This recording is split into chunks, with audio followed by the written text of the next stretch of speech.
주일날 아침 우리 계속되어지는 성경의 주제에 관한 말씀들 오늘도 이어가려고 합니다. 네 번째 시간이고요. 오늘은 민수기의 주제에 관한 말씀들을 여러분과 함께 나누려고 합니다. 여러분, 그 민수기라고 하는 이 성경 말씀의 이 책의 제목의 뜻이 뭘까요? 민수기. 예, 정답이 나왔습니다. 백성들의 숫자를 세다. 민수기는 백성들의 수를 세었다라는 뜻에서 이름이 붙여진 책입니다. 그리고 실질적으로 민수기라는 책은요, 민수기의 말씀의 첫 시작되어지는 부분과 이제 마지막으로 말씀이 맞춰지는 부분에 이스라엘 백성들의 숫자를 세는 장면들이 나옵니다. 그래서 이 책의 이름을 민수기라고 그렇게 붙였던 것 같아요. 근데 중요한 건요, 그런 책인데, 백성들의 숫자를 셌던 책인데, 이 민수기라는 말씀의 주제가 뭡니까, 여러분? 핵심적인 단어가요? 주보 보시면 답이 나올 텐데. 뭡니까? 순종이에요. 책의 대부분의 내용들은 사람의 숫자를 세는 내용으로 나타나 있는데, 그런데 이 책의 이 말씀의 핵심적인 주제가 순종이라고 합니다. 왜냐하면 왜 이 민수기라는 책의 말씀의 주제가 순종인가 하면, 민수기라는 이 책은 우리가 잘 알고 있는 이스라엘 백성들의 광야에서의 40년의 시간을 배경으로 하고 있어요. 그런데 여러분, 이스라엘 백성들이 출애굽을 해서 가나안 땅으로 들어가는 그 40년의 과정 동안, 그 40년의 기간 동안 숫자적으로 보면 38년 동안은 정말 순수하게 광야 생활을 했습니다. 앞뒤로 출애굽하고 오늘 이제 말씀의 가장 핵심이 되는 지명이 나올 텐데, 가데스라는 곳에서 하나님께서 광야로 보내시고 또 몇십 년의 세월이 지나서 다시 가데스 앞에 이스라엘 백성들을 불러 모으시고 모압 평야를 통해서 가나안 땅으로 들어가게 하시잖아요. 그래서 그 앞뒤에 2년을 제외하고 38년 동안은요, 이스라엘 백성들이 온전하게 어디서 생활을 했느냐? 광야에서 생활을 했대요. 그러면 그 38년이라는 광야의 생활은 무엇 때문에 일어나게 된 것입니까? 순종하지 않았기 때문에, 하나님의 말씀에 순종하지 못했기 때문에 일어난 일이에요. 그래서 민수기라는 책의 말씀의 주제를 우리는 순종이라고 그렇게 볼 수 있을 것 같습니다. 미리 양해를 부탁드립니다. 오늘 말씀의 시작은요, 여러분, 순종으로 시작해서 순종으로 끝납니다. 제가 며칠 전에 어떤 예배 시간인가는 기억이 나지 않는데 성경 공부 시간이었던 것 같기도 하고요. 근데 여러분, 순종이라는 말씀들이 이 강단에서 굉장히 많이 선포되어집니다. 근데 여러분은 순종이라는 단어를 들으시면 어떤 생각이 드세요? 순종. 예? 구속이다. 예, 정직한 말씀이신 것 같아요. 순종이다라는 단어를요, 들으면 대부분 겉으로는 아멘 하시는데 이게 사실은 썩 그렇게 달갑게 들려지지 않습니다. 거부감이 들어요. 저도 그렇거든요. 왜 그럴까 생각해 봤어요. 왜 그럴까요, 여러분? 전 그런 결론을 얻었습니다. 한국 교회에서 순종이라는 단어가요, 남용되어졌기 때문에요. 오용되어졌기 때문에요. 그릇되게 사용되어졌기 때문에요. 여러분, 그럴 리도 없으시겠습니다만 우리 교회는, 여러분 제 말에 무조건 다 오케이 하실 수 있습니까? 한국 교회는 지금까지 그걸 순종이라고 가르쳤습니다. 그래서 지금도 연일 막 보도가 일어나잖아요. 너무너무 존경했던 목사님들이 원로 목사님이 되시고 세습을 하고 말도 안 되는 일들이 일어나잖아요. 그런 것들을 순종이라는 단어로 우리가 이해하고 사용했단 말입니다. 그런 이유로 지금 우리들에게 순종이라는 단어는요, 참 낯선 단어가 되었어요. 그런데 여러분, 정말로 순종이라는 단어가 그렇게 사용되어지는, 그런 의미로 사용되어지는 단어일까요? 아니죠. 민수기의 말씀은 그걸 우리에게 말씀하고 계십니다. 그러니까 결론적으로 오늘 제목이 뭡니까, 여러분? 민수기의 주제가 뭐라고요? 순종해야 합니다. 여러분, 순종하셔야 돼요. 아멘 안 하실 겁니까? 순종하셔야 된다니까요. 제 말 말고요, 여러분. 누구의? 하나님의 말씀에, 하나님의 뜻에, 하나님의 이끄심에. 그 이야기예요. 이스라엘 백성들의 38년의 삶의 걸음이 왜 그렇게 해야 하는지, 그리고 그렇게 하지 않았을 때 어떤 일이 일어나고 있는지를 말씀을 통해 가르쳐 줍니다. 여러분, 민수기에서는요 38년의 간격으로 백성들의 숫자를 2번 세는 일들이 나와요. 근데 그 숫자가 거의 비슷하게 나타나죠. 별로 차이가 없어요.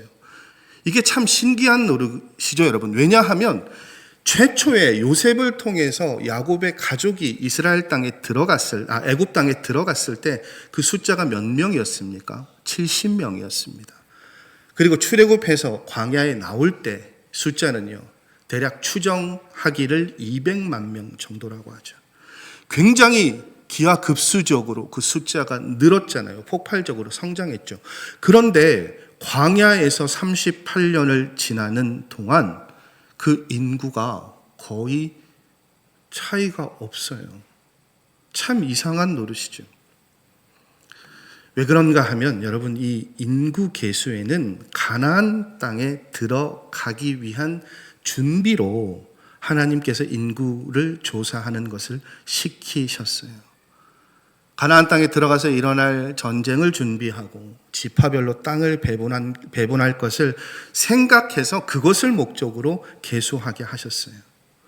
그런데 첫 번째 계수는 그냥 숫자를 세는 걸로 끝이 났죠.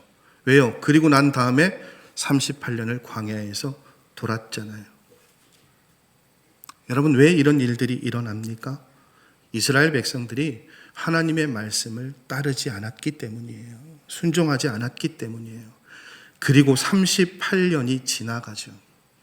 왜 2번의 인구 조사의 차이가 없는 것에 제가 강조를 드리고 말씀을 드리는가 하면 그 38년의 세월을요, 그래서 그렇게 표현하더라고요. 변화가 거의 없잖아요. 그러니까 38년 동안 이스라엘 백성들은 한마디로 시간을 어떻게 한 겁니까? 낭비한 거예요. 허송세월이라고도 표현을 하더군요. 그러니까 그 38년 동안 이스라엘이 한 게 거의 없대요. 그리고 38년 뒤에 2번째 백성들의 숫자를 세는 이야기가 나옵니다. 이 모든 일의 중심이 되는 장소는 가데스라고 하는 지역입니다. 14장 24절의 말씀을 봉독해 드렸습니다만 이 가데스가요 14장의 말씀에 2번 나오는데요. 한 장인데 똑같은 장소인데 시간으로는 38년의 간극이 있어요. 처음에는 가나안 땅에 들어가려고 하던 때, 그리고 38년의 세월이 지나고 다시 가데스로 돌아와 하나님 앞에 선 이스라엘 백성들의 모습이 등장합니다.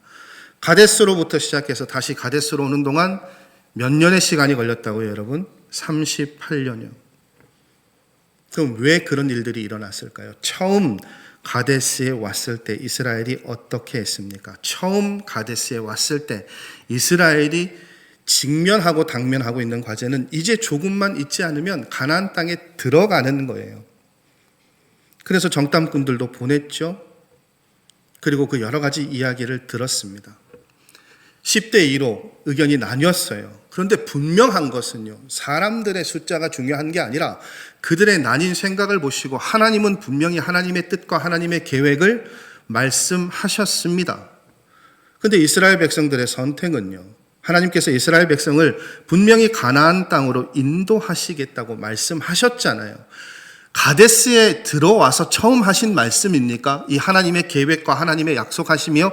아니요. 출애굽기 6장 8절에서 9절까지 말씀을 보면 하나님께서 분명히 출애굽기 말씀입니다, 여러분. 이렇게 말씀하세요. 내가 아브라함과 이삭과 야곱에게 주기로 맹세한 땅으로 너희를 인도하고 그 땅을 너희에게 주어 기업을 삼게 하리라. 나는 여호와라 하셨다 하라.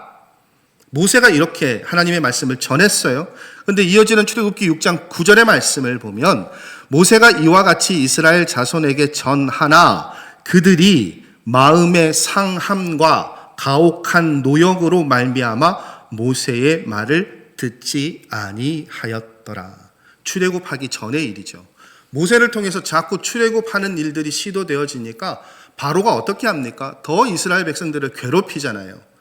자신들을 향한 노동의 무게가 강도가 더 세지니까 이스라엘 백성들이 분명히 뭐라고 말씀하고 있습니까? 내가 너희를 인도하고 그 땅을 너희에게 주고 기업을 삼게 할 것이라고 말씀하셨고, 그 말씀을 하는 분이 누구라고요? 여호와시라고요. 너희의 하나님이라고요. 그렇게 전하라고 모세에게 말씀하셨는데 사람들은 지금 무엇의 무게에 눌려 있습니까? 더 가중된 일의 무게예요. 그래서 하나님의 말을 듣지 않죠. 아브라함의 때 이런 일들이, 아브라함으로부터 시작된 이 모든 하나님의 약속의 말씀이 모세가 애굽 땅에 있는 백성들을 향해 전할 때도 거부되어지는 것을 봅니다. 하나님의 말씀을 따르지 않는 모습들이 보여지죠.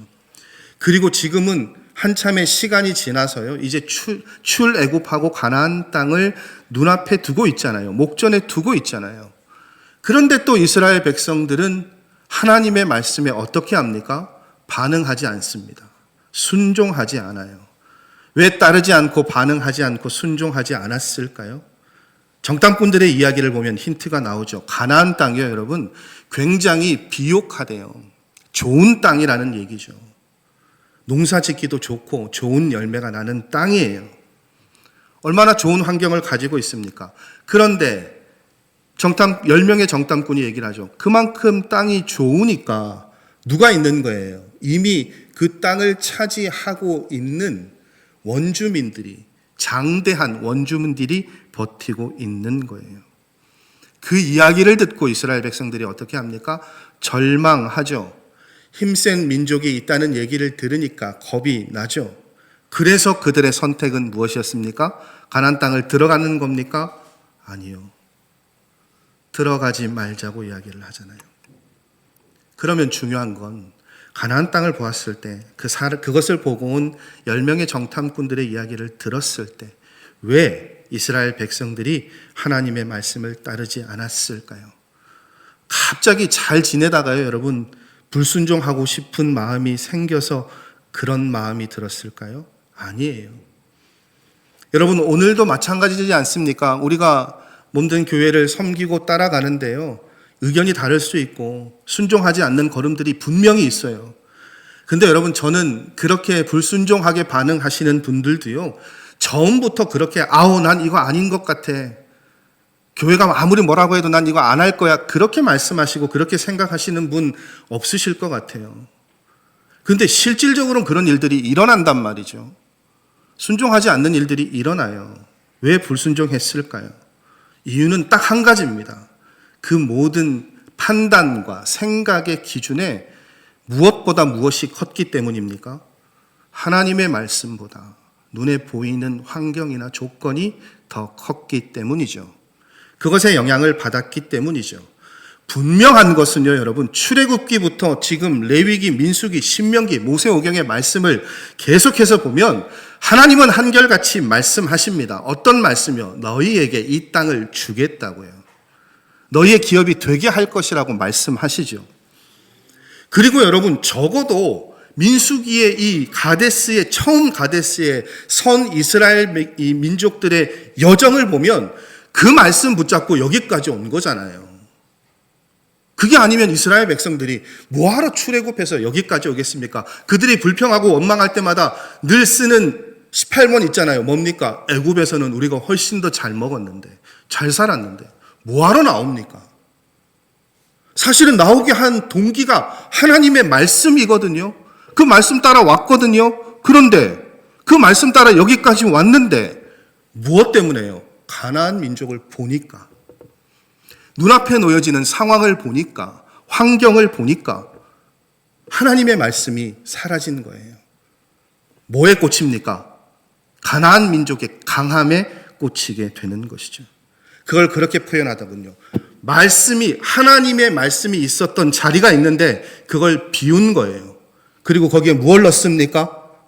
자신들의 판단이요. 자신들의 눈에 보여지는 환경이요. 오늘도 마찬가지죠. 저와 여러분이 교회에서 혹은 교회 밖에서 신앙인처럼 생각하다가도요, 어떤 일이 닥치면 그때 판단의 기준이 하나님의 말씀이 우선일 때보다 뭐가 더 우위가 있습니까? 눈에 보이는 것이요. 하나님의 뜻을 묻는 것보다, 하나님의 말씀을 따르는 것이 무엇인지 생각하는 것보다 여러 가지 기준과 근거를 가지고 그것을 먼저 내세울 때가 있죠. 자기가 판단한단 말이에요. 여러분, 그게 뭐라고요? 다른 거 아닙니다. 그게 불순종인 거예요. 그게 하나님께 불순종하는 거예요. 세상의 판단 기준으로 하는 것, 자기가 자기 생각대로 하는 것. 여러분, 우리가 불순종하였던 것이 무엇인지 한번 생각해 보십시오. 혹은 지금 여러분 불순종하고 계시는 것이 있다면 무엇인지 한번 생각해 보십시오. 중요한 건요, 여러분, 문제를 해결하는 데 있지 않아요. 적어도 하나님의 말씀은요, 문제가 있을 때 어떻게 해야 한다고요? 해결하는 것이 중요한 것이 아니라 그 가운데 하나님의 뜻이 무엇인가를 알고 깨닫고 하나님의 뜻대로 결정하고 판단하는 것이 중요하다고요. 해결하는 것, 문제가 있어서 문제를 해결하는 것, 어려움이 있어서 어려움을 빠져나오는 것이 중요한 것이 아니라 해결하더라도 빠져나오더라도 어떻게 해요? 하나님의 방법으로요. 하나님의 말씀으로요. 하나님의 뜻으로요. 그게 뭡니까? 하나님의 말씀에 순종하는 거예요. 그걸 실패하면 우리는 계속 어떻게 됩니까? 하나님의 말씀 따라 순종하는 삶을 살아가기가 어렵죠. 그래서 여러분, 우리에게 필요한 것이 무엇입니까? 장로님 기도해 주셨잖아요. 기도하는 거예요. 여러분, 우리가 새벽을 깨워 모든 기도의 시간에 나와서 기도해야 되는 이유가 다른 데 있지 않습니다.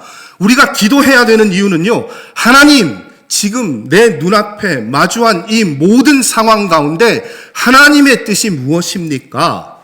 그걸 물어야죠. 그래야 알 수 있잖아요.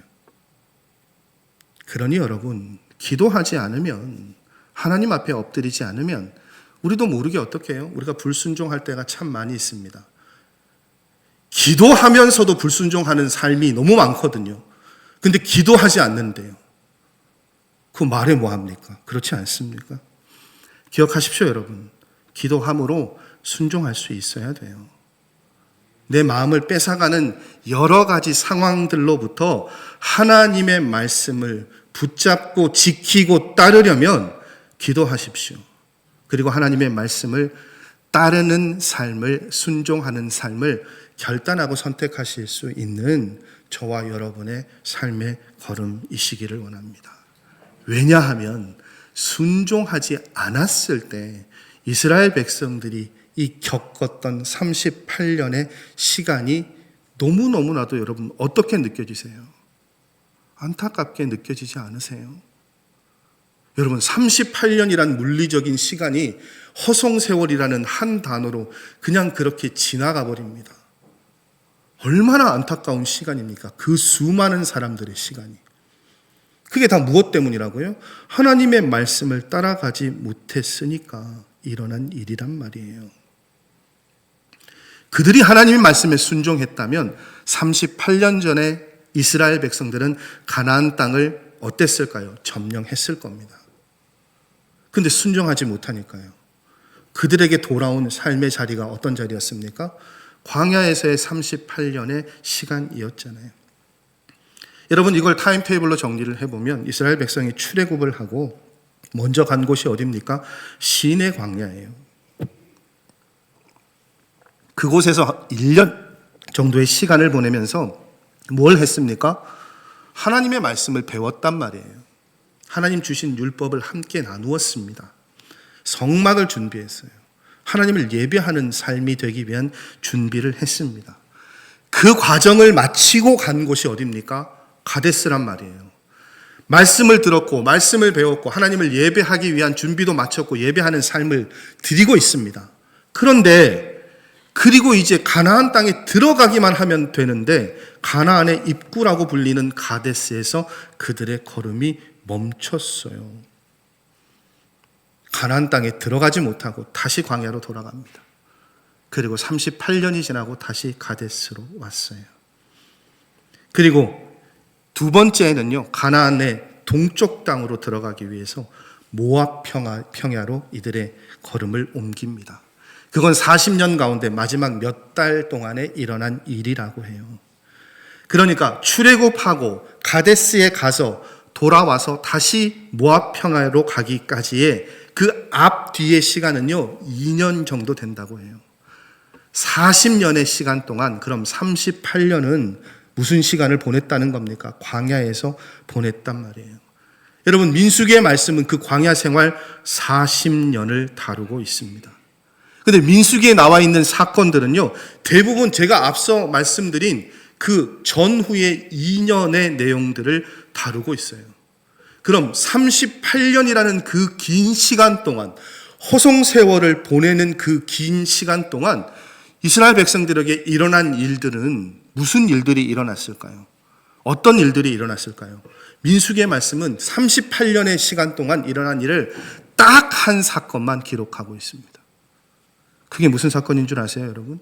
16장 말씀부터 20장까지 말씀에 나오는 고라 자손과 그를 따르는 사람들이 하나님 말씀에 순종하지 않아서 벌을 받게 되는 일들이 일어납니다.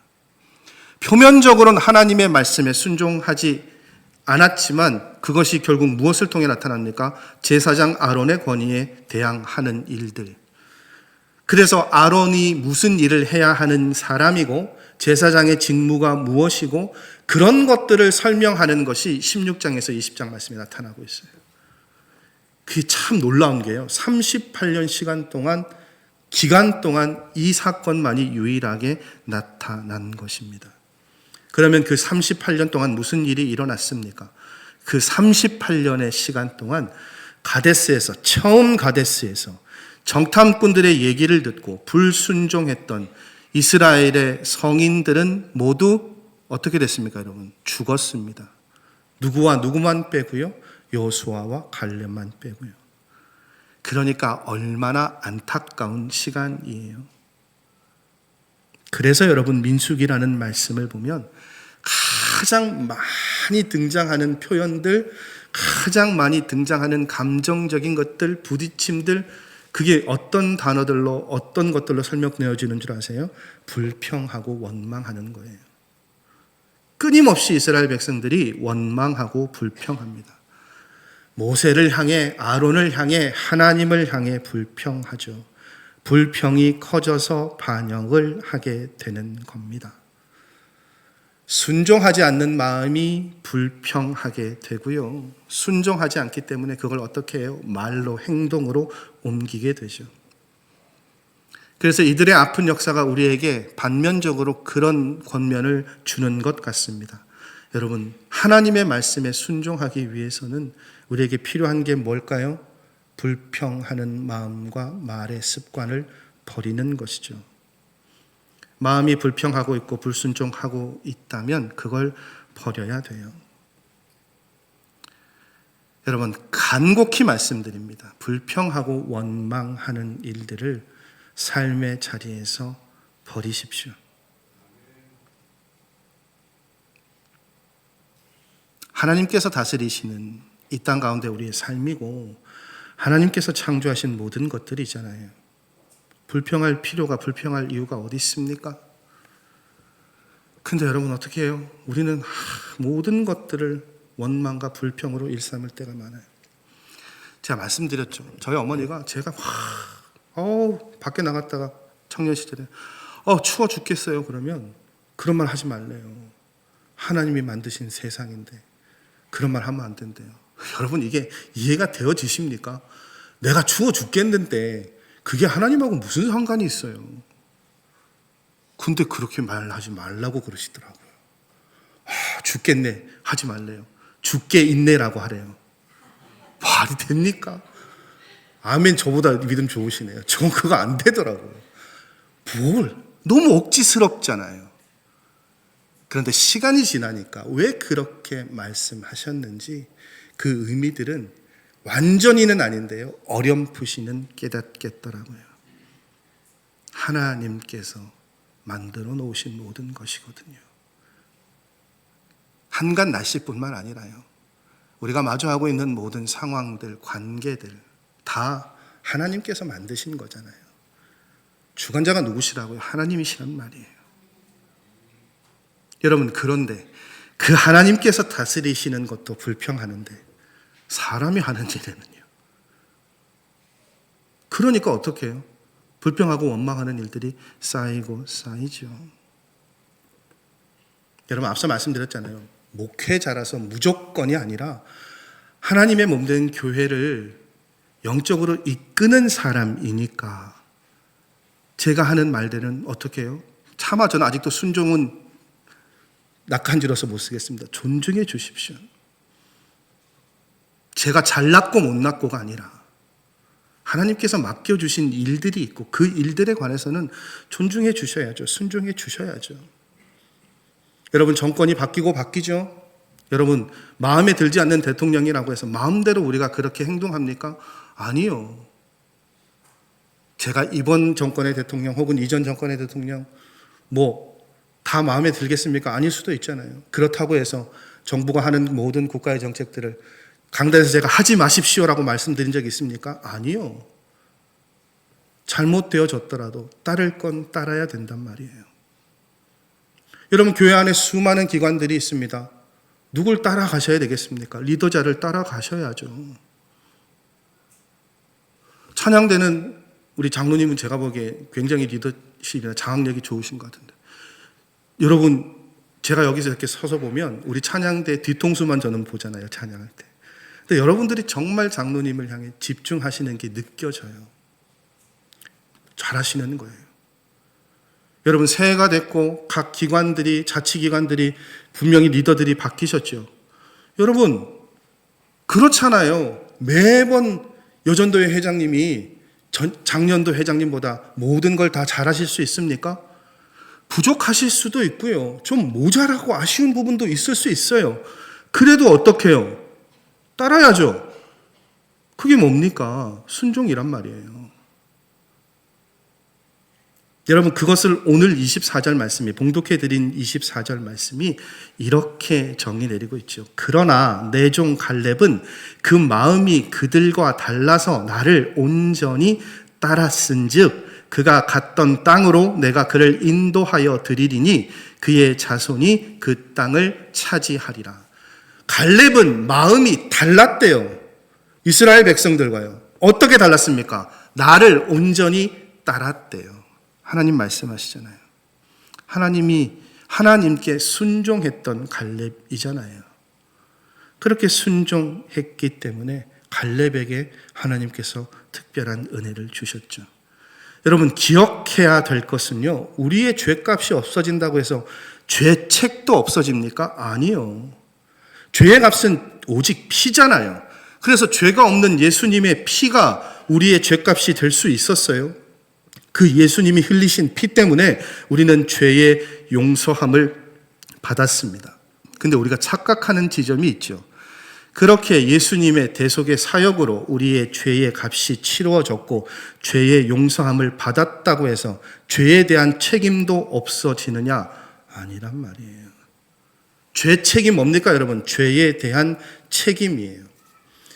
여러분, 이스라엘 백성들이 가나안 땅에 들어갔죠. 세대가 다 바뀌었지만 결론적으로 이스라엘 백성들은 가나안 땅에 들어갔습니다. 그러나 그들이 하나님 말씀에 순종하지 않았을 때 38년 동안 광야에서 허송하는 세월을 보냈어요. 그게 뭐라고요? 죄책인 거예요. 그들이 하나님의 말씀을 따르지 않았기 때문에요. 순종의 책임도 있고 불순종의 책임도 있습니다.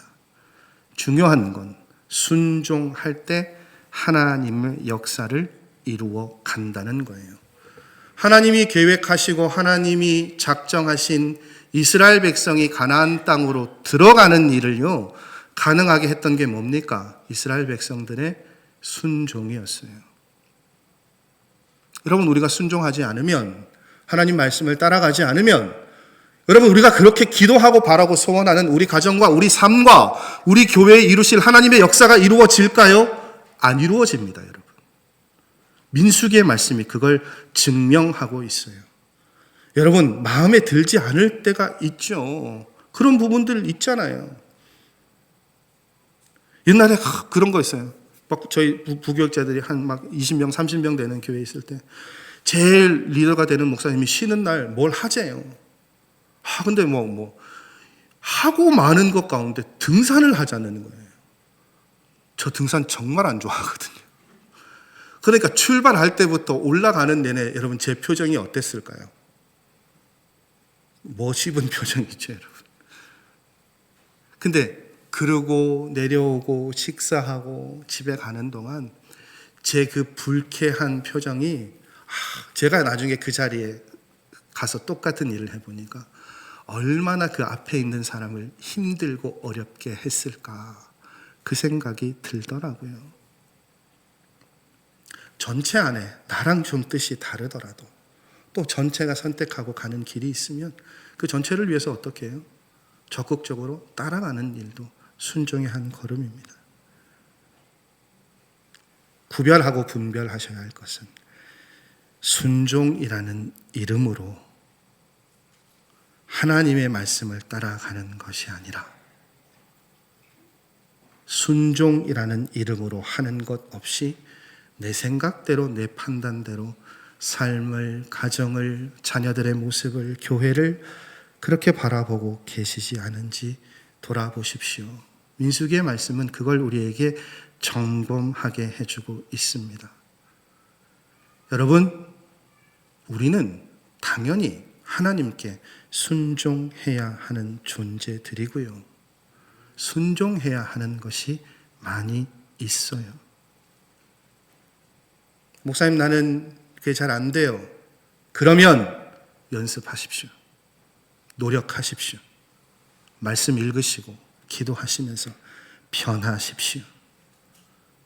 그래야 우리도 살고 우리가 속한 공동체도 살아날 수 있습니다. 민수기의 말씀은 우리가 하나님의 말씀에 순종해야 한다고 가르치고 있습니다. 그 말씀 따라 하나님의 뜻에 순종하시기를 다짐하고 결단하시는 우리 사랑하는 성도님들의 이 아침의 예배 시간, 기도의 시간 되시기를 주님의 이름으로 간절히 소원하고 축복합니다. 기도하시겠습니다.